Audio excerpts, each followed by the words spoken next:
దువాల విషయంలో అనేక మంది కొన్ని అపోహలకు గురవుతూ ఉంటారు. ఉదాహరణకి కొంతమంది దువా అనేది ఇబాదత్ కదండి, అందులో అఫ్జలుల్ ఇబాదత్ కదండి, కాబట్టి ఏం చేయాలి, ప్రతిదానికి దువాతో ముడిపెట్టేస్తుంటారు. బిదాత్, కొత్త పోకడల్ని అనుసరిస్తుంటారు. ఉదాహరణకి దువా చేయాలి.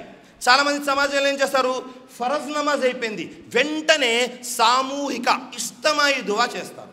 మరికొంతమంది రంజాన్లో ఇఫ్తార్ ఉంటుందో ఇఫ్తార్కి ముందు కూడా సామూహిక దువా చేస్తారు. ఈ దువాలు లేవు. దువా చేయాలి, అందులో అతి చేయకూడదు, అందులో కొత్త పోకడలను సృష్టించకూడదు. మనము ఏది చేసినా అందులో 2 విషయాలు నిక్కచ్చిగా ఉండాలి. మొట్టమొదటిది ఇఖ్లాస్ అనేది ఉండాలి. రెండో విషయము దైవప్రవక్త ముహమ్మద్ సల్లల్లాహు అలైహి వసల్లం యొక్క సున్నత్కి అనుగుణంగా ఉండాలి. మంచి విషయమే కదండి దువా చేయడము, దువా చేయడం మంచి విషయమే. నమాజ్ తర్వాత చేయడము బిదాత్. మరికొంతమంది చాలామంది దువా ఎప్పుడు చేశారంటే, ఎప్పుడోనండి పోయిన రంజాన్లో చేసినట్టున్నాను, మళ్ళీ ఇప్పుడు దాకా గుర్తులేదు. కొంతమంది పూర్తిగా దువాలే చేయరు, నమాజ్ అయిపోతుంది వెంటనే వెళ్ళిపోతారు, ఇంకా వాళ్ళకి దువా అంటే ఏమీ గుర్తుండదు. కాబట్టి మనము అతివృష్టి చేయకూడదు, అనావృష్టి చేయకూడదు.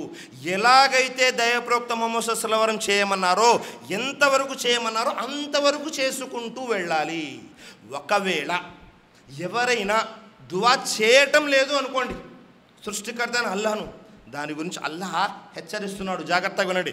40వ అధ్యాయం 60వ వాక్యంలో, వకాల రబ్బుకుమ్ ఉద్ఊని అస్తజిబ్ లకుమ్ ఇన్నల్లజీన యస్తక్బిరూన అన్ ఇబాదతి సయద్ఖులూన జహన్నమ దాఖిరీన్. సుబ్హానల్లాహ్.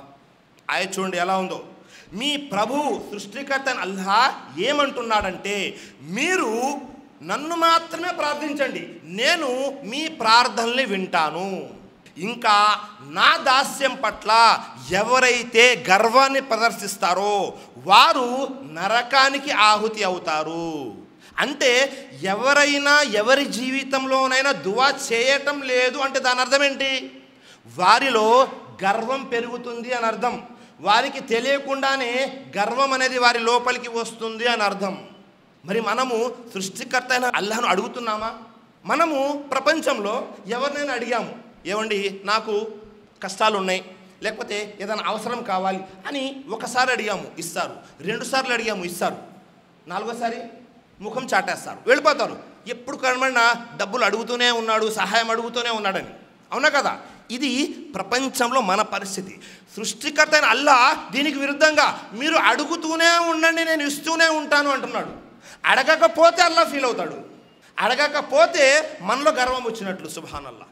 చాలామంది ఏమండి నేను అన్ని విధాలుగా బాగున్నానండి, నాకు ఏమీ అవసరం లేదు, ఇహలోకంలో ఏవైతే సుఖ సౌఖ్యాలు ఉన్నాయో అన్నీ నేను అనుభవిస్తూనే ఉన్నాను కదా, అన్నీ ఇచ్చాడు అల్లాహ్ నాకు, ఇంకేం అడగాలి అల్లాహ్ను అనే ఆలోచనలో కూడా ఉంటాం.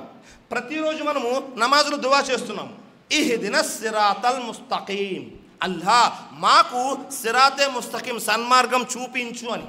అంటే అడిగే వాళ్ళందరూ సన్మార్గంలో లేరని అర్థము కాదు. సన్మార్గం చూపించు అంటే ప్రతి దశలోనూ, ప్రతి భాగంలోనూ, ప్రతి నిమిషము, ప్రతి క్షణము మనము హిదాయత్ మార్గంలోనే ఉండాలి అని. సుబ్హానల్లాహ్. కాబట్టి ఎల్లప్పుడూ మనము సృష్టికర్త అయిన అల్లాహ్ను అడుగుతూనే ఉండాలి. ఒకవేళ అడగడం మర్చిపోయాము, అడగడం మానేశాము అంటే మనలో గర్వం యొక్క లక్షణాలు కనబడుతుంటాయి, గర్వం అనేది మన లోపలికి వస్తూ ఉంటుంది. ఇది మొదటి విషయం.